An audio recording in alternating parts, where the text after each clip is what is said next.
All right, so you want to come to Thailand and you need a tourist visa, but you're not sure how to get one. Don't worry, I'm your girl. I can help you. Let's go through step by step through the process of getting a tourist visa here to enter the country of Thailand.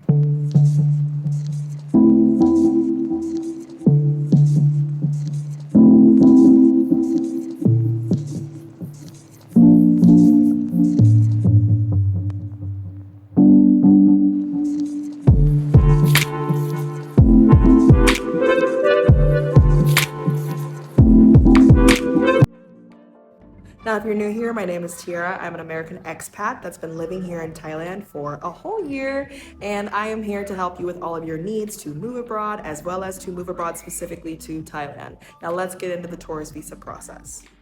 First and foremost, we do need to talk about the timing of when you apply.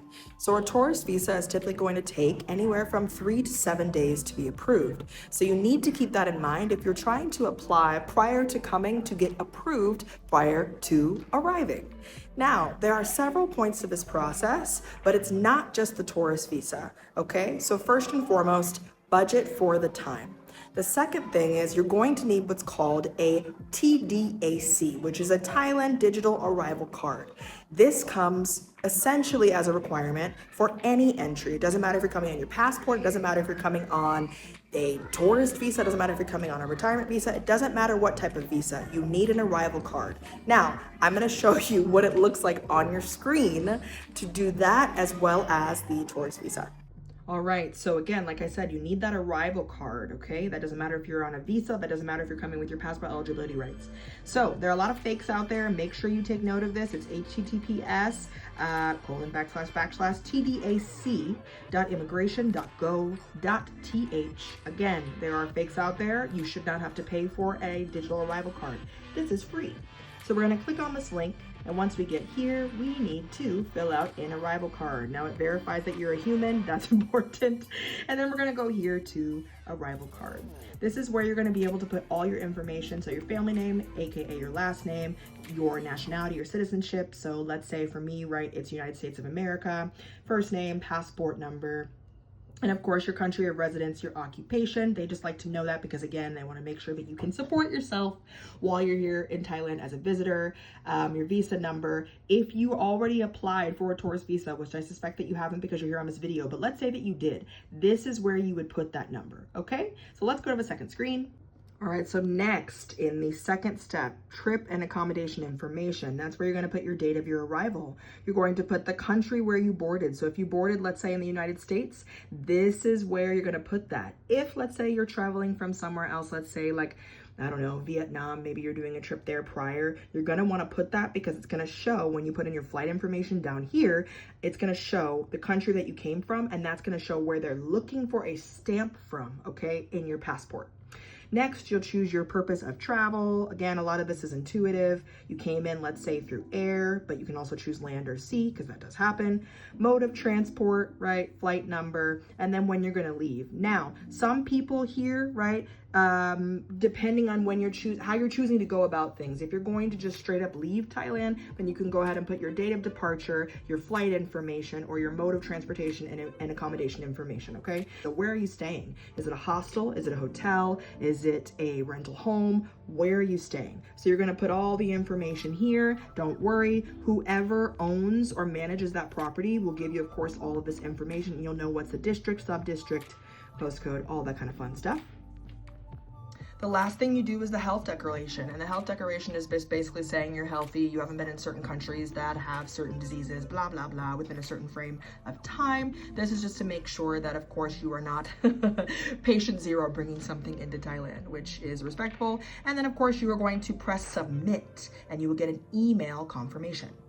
And next you are going to want your visa. So let's get it done. So here you're going to go to https://www.thaivisa.go.th. Again, we've got that .th, that's for Thai websites. So we're going to click into that. Going to create an account if you haven't already. We're going to create an account here on the eVisa website, put in your information, your phone number, email, all of that fun stuff. And once you've got an account, then we're going to go to at the top, sign in, okay? So to apply, we are going to press this button right here. Though I have to say before I do that, you're gonna need to know which Royal Thai Consulate General where you're applying is affiliated. Sorry about that, I misspoke. This is actually where you're gonna find that list of which Royal Thai Consulate General you are going to select based on the state that you're in or based on the country that you're in, okay?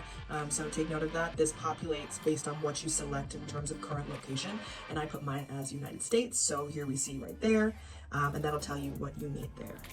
You're going to select a tourist visa, okay? Now, this system, just so you know, is used for everything. So you have your DTV, your privilege, your non-immigrant visa, which is a work visa, right? So you're using this system for all of the different type of visas that they offer.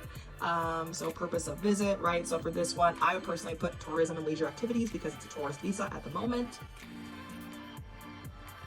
Now it's glitching at the moment, which is why this looks like that. But okay, so number of entries. So you can choose this. This is going to be different depending on the person. So a lot of people will do a single entry, or you can do multi-entry. Multi-entry allows you to leave the country and come back on the exact same visa with the same duration of time left on your visa based on the date of when it says your visa is donezo, right? Is done.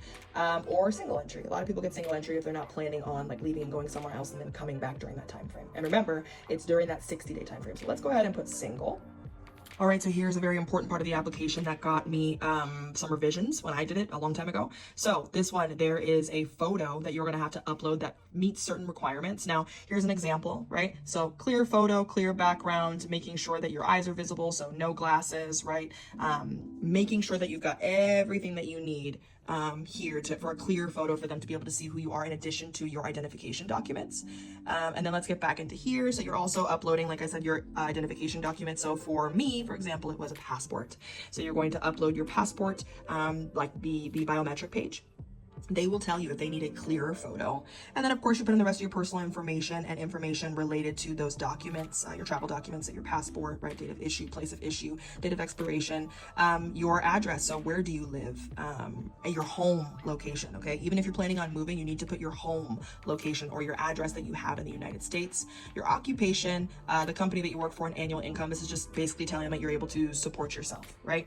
And then at the end, it says supporting documents, and I won't be able to get to that page because I'm gonna have to upload everything. But the supporting documents page is where you essentially are going to be uploading things like your like travel docs and everything else that you need to. And if there's anything you need to resubmit, it'll automatically take you to that section to be able to resubmit some of those documents so you can fix whatever it is that they're asking you for. Well, look, it's editing Tiara back to finish the video. So that is how you apply for a tourist visa here in Thailand. Now, it's going to take 3 to 5 days to be approved, max 3 to 7. And then you're going to get it in your email. So please watch out for your email. There have been people who have missed their approvals before, all because they didn't see it in their email. But it will be valid for, I believe, if I'm not mistaken, 3 months after approval has been provided. So you don't have to go right then. But just make sure that your arrival coincides with the date on your TDAC card that we talked about earlier. If not, you need to submit a new TDAC card. So that is all. That is how you apply for the tourist visa. If you want to know something else, let me know. I am your girl. I will give you all the information that you need. Until next time.